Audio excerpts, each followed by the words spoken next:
स्वागत है सभी का नित्य टेक पर। आज हम लोग डीसी मोटर के बारे में, जिसको हम लोग दिष्ट धारा जनित्र भी कहते हैं, तो डीसी मोटर से जो पूछे जाने वाले सीबीटी एग्ज़ाम्स के जो प्रश्न हैं उसके बारे में डिस्कस करेंगे। तो चलिए शुरू करते हैं आज का प्रश्न। आज का हमारा पहला प्रश्न है, which instrument is use to measure armature winding resistance. यानी कि आर्मेचर वाइंडिंग में प्रतिरोध को मापने के लिए किस उपकरण का प्रयोग किया जाता है।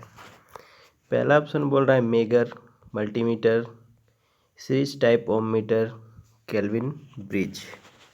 तो बताइए किस टाइप का जो इंस्ट्रूमेंट है उसका प्रयोग आर्मेचर वाइंडिंग का रेजिस्टेंस मेजर करने में प्रयोग किया जाता है। तो इसका सही आंसर क्या होगा? इसका सही आंसर हो जाएगा आर्मेचर वाइंडिंग प्रतिरोध को मापने के लिए हम लोग केल्विन ब्रिज टाइप का मल्टीमीटर का प्रयोग करते हैं।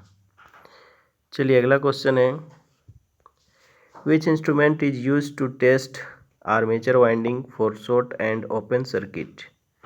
शॉर्ट और ओपन सर्किट के लिए आर्मेचर वाइंडिंग का परीक्षण करने के लिए किस उपकरण का प्रयोग किया जाता है।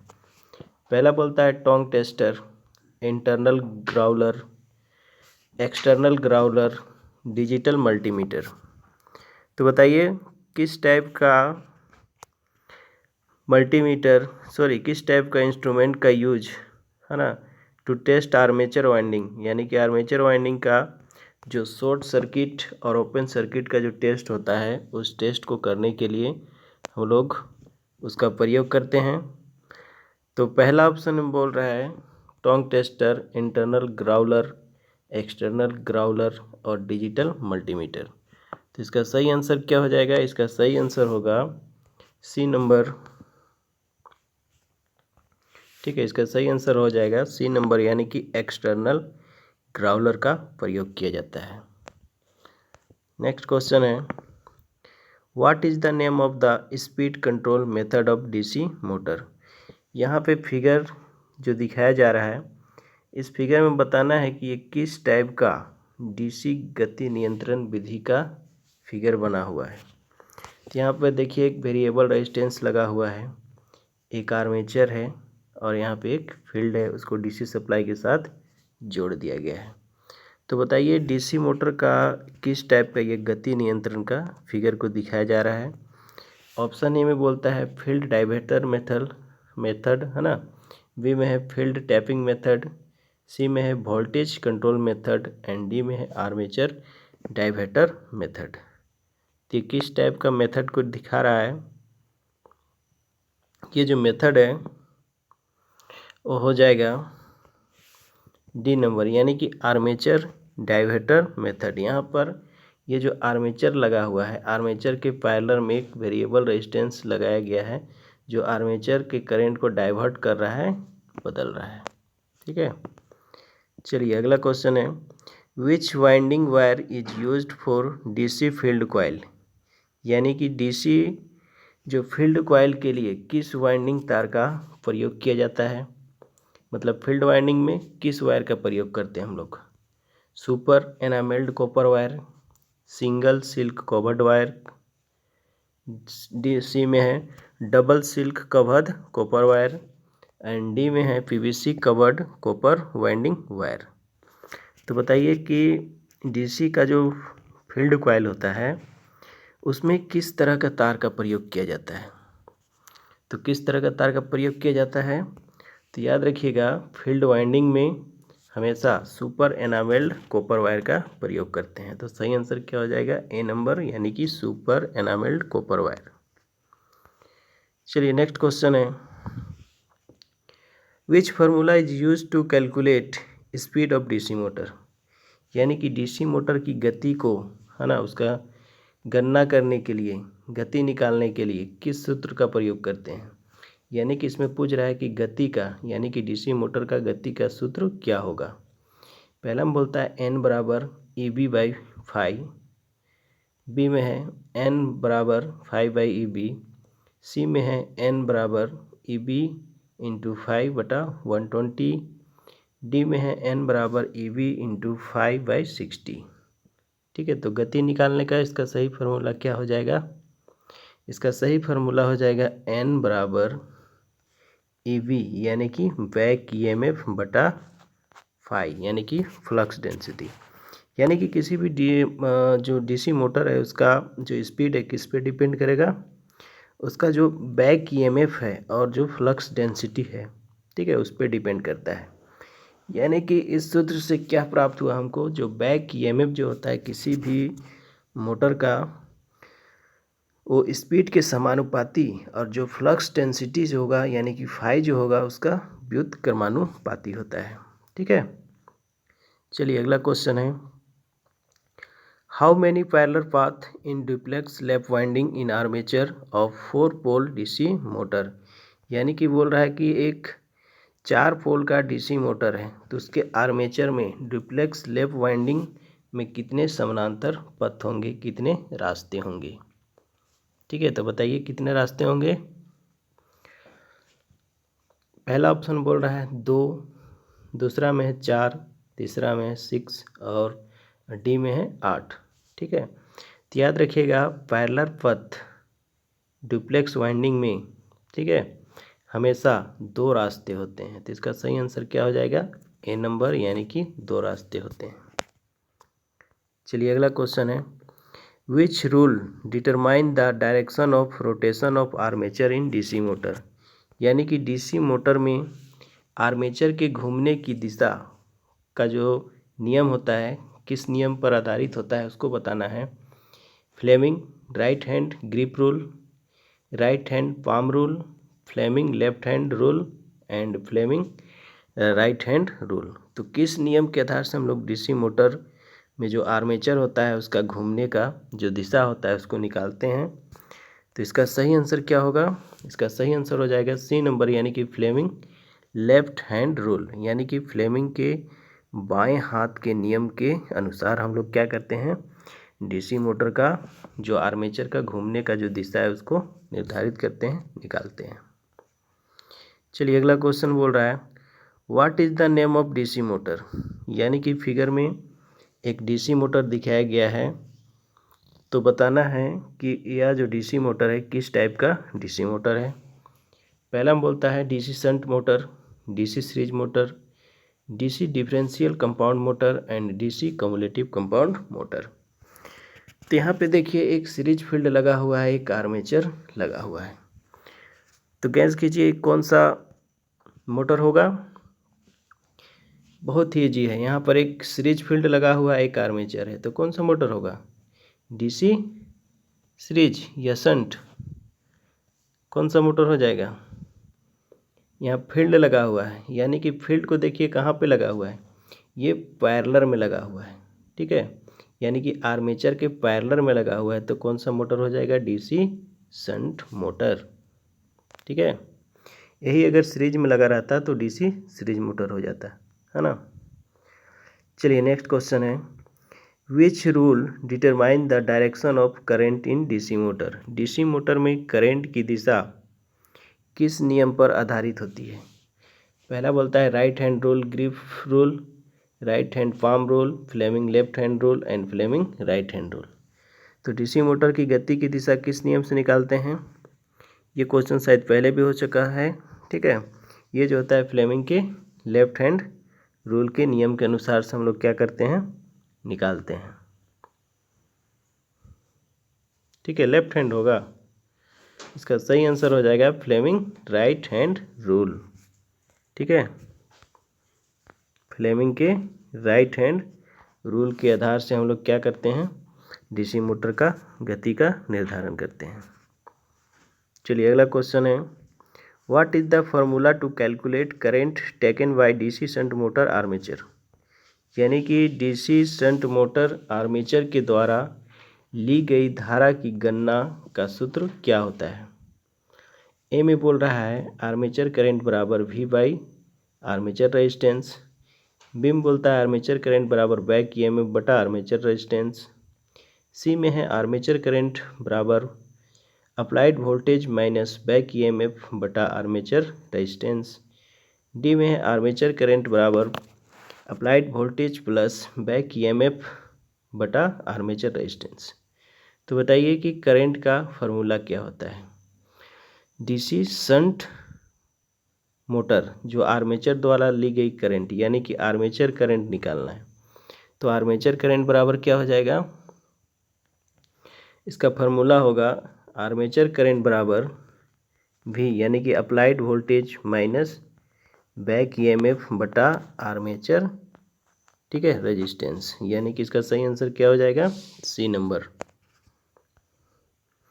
चलिए अगला क्वेश्चन है, which rule is applied to identify the direction of flux in DC motor. यानी कि डीसी मोटर जो है, डीसी मोटर में जो फ्लक्स का जो दिशा होता है उसका पहचान किस नियम के आधार से किया जाता है। पहला में बोलता है corkscrew rule, right hand grip rule, Fleming left hand rule and Fleming right hand rule. तो बताइए डीसी मोटर में जो फ्लक्स का जो दिशा होता है उसकी पहचान कौन सा नियम के आधार से किया जाता है। तो इसका सही आंसर क्या हो जाएगा, इसका सही आंसर होगा सी नंबर यानी कि फ्लेमिंग लेफ्ट हैंड रूल के आधार से हम लोग क्या करते हैं, किसी भी डीसी मोटर का फ्लक्स का दिशा का पहचान करते हैं। चलिए नेक्स्ट क्वेश्चन है, name the type of DC motor. यहाँ पे फिगर में देखिए एक डीसी मोटर दिखाया जा रहा है। इस डीसी मोटर का नाम बताना है कि ये किस टाइप का डीसी मोटर है। पहला में बोलता है shunt motor, series motor, long shunt compound motor and short shunt compound motor. तो बताइए कौन सा मोटर हो जाएगा, ठीक है, कौन सा मोटर होगा ये।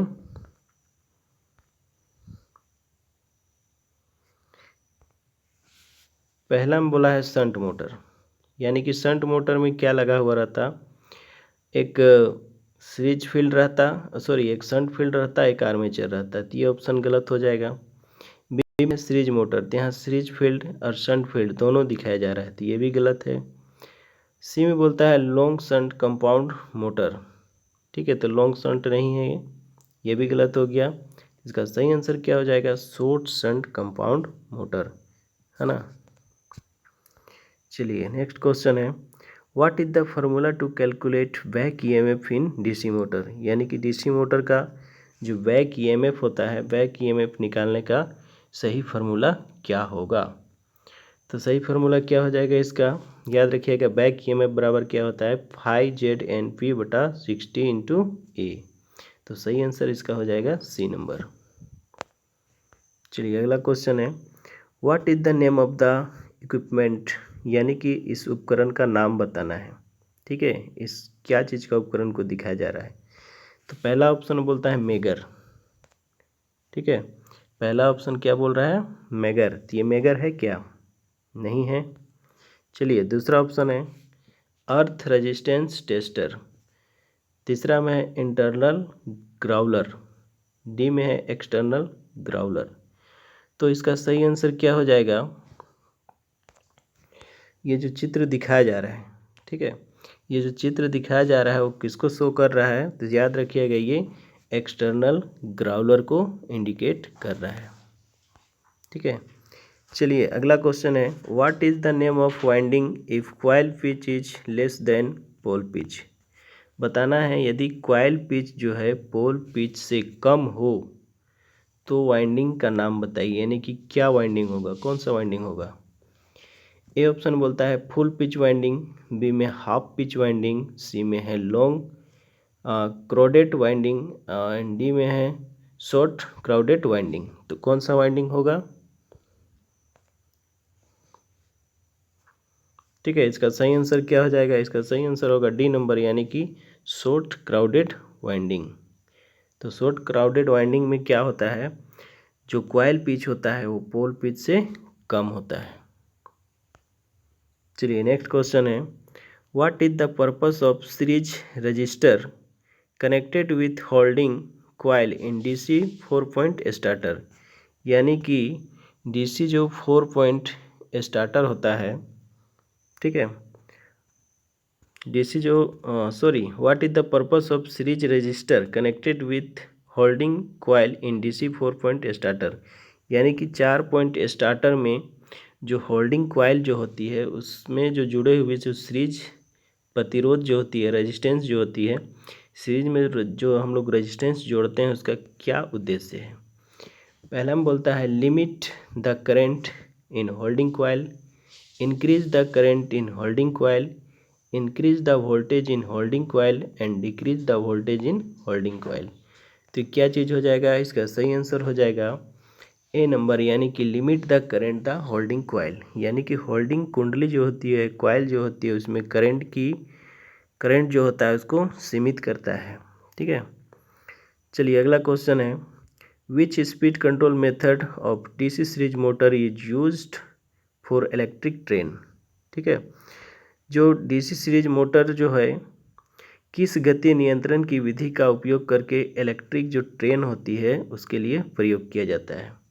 मतलब जो इलेक्ट्रिक ट्रेन यानी कि बिजली का जो ट्रेन होता है, जो बिजली इंजन वाला ट्रेन होता है, उसमें किस मेथड का प्रयोग किया जाता है। ए में है फील्ड डाइवर्टर मेथड, बी में है फील्ड टैपिंग मेथड, सी में है armature diverter method and D में है सप्लाई वोल्टेज कंट्रोल मेथड। तो कौन सा विधि है जिसके अंतर्गत हम लोग क्या करते हैं, ट्रेन में इसका प्रयोग करते हैं। तो इसका सही आंसर हो जाएगा ए नंबर, यानी कि फील्ड डाइवर्टर मेथड, यानी कि फील्ड को डाइवर्ट करके हम लोग उसका प्रयोग करते हैं, इसलिए इसका प्रयोग जो होता है ट्रेन के इंजन पर किया जाता है। चलिए अगला क्वेश्चन है, why shunt field coil is connected in series with holding coil in DC 3 point starter. यानी कि जो शंट फील्ड कॉइल को डीसी 3 पॉइंट स्टार्टर में होल्डिंग कॉइल के साथ श्रृंखला में यानी कि सीरीज में क्यों जोड़ा जाता है। पहला कारण बोल रहा है increase the holding coil current, यानी कि होल्डिंग कॉइल करंट को बढ़ाना, decrease the holding coil current, protect the short shunt field from over current and D में protect the motor in cause of open in short field. तो बताइए इसका सही answer क्या हो जाएगा कि इसका प्रयोग जो होता है 3 पॉइंट स्टार्टर में सीरीज में किया जाता है। तो इसका सही आंसर क्या हो जाएगा, इसका सही आंसर हो जाएगा protect the motor in case of open in short field. ठीक है, यानी कि शंट फील्ड में खुले होने का जो स्थिति होता है उसमें मोटर को सुरक्षित रखना, यानी कि ओपन सर्किट होने पर मोटर को क्या करना, सुरक्षित रखना। चलिए नेक्स्ट क्वेश्चन है, why the direction of rotation is change only by changing the armature current direction in a DC compound motor. यानी कि जो डीसी जो कंपाउंड मोटर होती है उसका जो आर्मेचर धारा होता है उसको बदलने के लिए केवल घूर्णन की दिशा को बदल दी जाती है। ठीक है, पहला हम बोल रहे हैं maintenance rated speed, maintain motor characteristic, avoid armature reaction effect and D में है परमानेंट मोटर फ्रॉम ओवरलोडिंग। ठीक है, तो कौन सा कारण होगा जिसके द्वारा क्या होती है, डीसी मोटर में जो आर्मेचर की जो धारा होती है उसको बदलने के लिए केवल घूर्णन की दिशा को बदल दिया जाता है, मतलब रोटेशन को बदल दिया जाता है। तो इसका सही आंसर हो जाएगा मेंटेनेंस द मोटर कैरेक्टरिस्टिक, यानी कि मोटर की विशेषता को बनाए रखने के लिए। तो इसका सही आंसर क्या हो जाएगा, बी नंबर। चलिए अगला क्वेश्चन है, विच speed control method offer below normal speed in DC shunt motor. यानी कि जो डीसी जो शंट मोटर होती है वो सामान्य गति से नीचे कौन सी गति नियंत्रण विधि के द्वारा प्रदान की जाती है। पहला है ए नंबर में है field control method, voltage control method, armature control method और डी में है ward Leonard system in speed control method. तो इसका सही आंसर हो जाएगा आर्मेचर कंट्रोल मेथड, यानी कि सी नंबर। चलिए अगला क्वेश्चन में है, why starter are required to start DC motor in industries. ठीक है, उद्योगों में जो डीसी मोटर होता है उसको शुरू करने के लिए स्टार्टर का आवश्यकता क्यों पड़ता है। पहला हम बोल रहा है रेगुलेटेड द फील्ड वोल्टेज, जो फील्ड का जो वोल्टेज होता है उसको विनियमित करने के लिए। Reduce the armature current, armature current को कम करने के लिए। Control the armature current reaction, यानी कि आर्मेचर करंट जो रिएक्शन होती है उसको कम करने के लिए। Smooth operation of motor, motor को स्मूथली संचालन के लिए। तो स्टार्टर का प्रयोग क्यों किया जाता है? ठीक है, स्टार्टर का प्रयोग जो होता है रिड्यूस द आर्मेचर करंट, यानी कि आर्मेचर करंट को कम करने के लिए। अगर स्टार्टिंग में ही मोटर पे आर्मेचर पे ज़्यादा करंट जाएगा तो इस करंट के ज़्यादा होने से, क्योंकि स्टार्टिंग में जो बैक ईएमएफ होती है वो जीरो होती है, तो बैक ईएमएफ जीरो होगा तो स्टार्टिंग करंट क्या हो जाएगा, आर्मेचर का बढ़ जाएगा, जिसकी वजह से क्या हो सकता है, आर्मेचर का वाइंडिंग जल सकता है। इसीलिए इसका जो प्रयोग होता है रिड्यूस द आर्मेचर करंट, यानी कि आर्मेचर करंट को कम करने के लिए किया जाता है। चलिए नेक्स्ट क्वेश्चन है, which insulating materials belongs to class B insulation, यानी कि बताना है कौन सा जो कुचालक सामग्री है, इंसुलेशन जो है उस श्रेणी बी के अंतर्गत आती है। कॉटन, बम्बू, फाइबर ग्लास और लेदराइज पेपर। तो कैटेगरी बी के अंदर कौन सी आ जाएगा, फाइबर ग्लास। चलिए नेक्स्ट क्वेश्चन है, what is the temperature value of class F insulation, class F के अंतर्गत टेम्परेचर का मान क्या होता है, 90 degree centigrade, 105 degree centigrade, 120 degree centigrade और 155 डिग्री सेंटीग्रेड। तो बताइए क्लास एफ के अंतर्गत, ठीक है, क्लास एफ के अंतर्गत जो इंसुलेशन का जो टेम्परेचर होता है वो कितना होता है, 155 डिग्री सेंटीग्रेड। ठीक है, चलिए अगला क्वेश्चन है, which type of DC motor is used for constant speed driver. ठीक है, यानी कि निरंतर गति ड्राइव के लिए किस प्रकार की डीसी मोटर का प्रयोग किया जाता है। तो बताइए नियंत्रण ड्राइव के लिए किस तरह का डीसी मोटर का हम लोग प्रयोग करते हैं, DC series motor, DC shunt motor, differential long shunt compound motor या तो differential short shunt compound motor. तो इसका सही आंसर हो जाएगा बी नंबर, यानी कि डीसी शंट मोटर का प्रयोग किया जाता है। तो इस तरह से दोस्तों आज का वीडियो यहीं पे समाप्त होता है। इसका अगला भाग देखने के लिए मेरा ये जो चैनल है नित्या टेक, उसको आप लोग लाइक शेयर एंड सब्सक्राइब करते रहिए। तो चलिए धन्यवाद।